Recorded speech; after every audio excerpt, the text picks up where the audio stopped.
নেত্রকোনায় পরিত্যক্ত ভবনের ছাদ ধসে ৩ শ্রমিক নিহত, আহত ২। রিপোর্ট করেছেন জাহাঙ্গীর আলম। নেত্রকোনা জেলা সদরের নাগরা এলাকার বিএডিসি সেচ অফিসের একটি পরিত্যক্ত ভবনের ছাদ ভাঙার সময় ধসে পড়া ছাদের নিচে চাপা পড়ে ৩ শ্রমিক নিহত হয়েছেন। এছাড়া আহত হয়েছেন আরও ২ জন।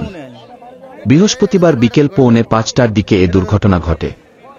নেত্রকোনা মডেল থানার ভারপ্রাপ্ত কর্মকর্তা ওসি কাজী শাহনেওয়াজ এ তথ্য নিশ্চিত করেছেন। নিহত শ্রমিকরা হলেন আটপাড়া উপজেলার মাটিকাটা গ্রামের আব্দুস সালাম, সদর উপজেলার হাটখলা গ্রামের আব্দুল হান্নান ও পলাশহাটি গ্রামের দীপু মিয়া। এছাড়া আহত সাইফুল ও হাসান নামের ২ শ্রমিককে ঘটনাস্থল থেকে উদ্ধার করে জেলা সদর হাসপাতালে ভর্তি করা হয়েছে।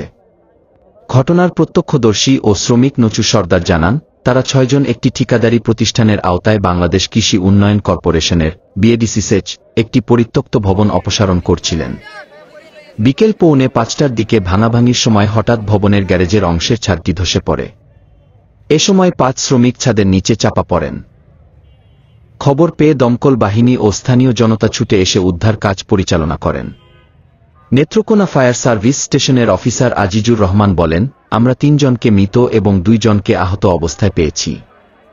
আহতদের উদ্ধার করে হাসপাতালে পাঠিয়েছি। নেত্রকোনা মডেল থানার ওসি কাজী শাহনেওয়াজ বলেন,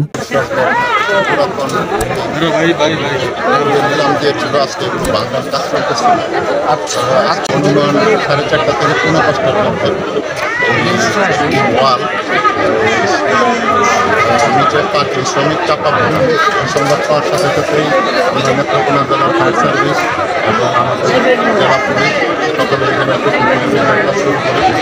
নিহতদের সুরতহাল প্রতিবেদন তৈরি করে মর্গে পাঠানো হয়েছে।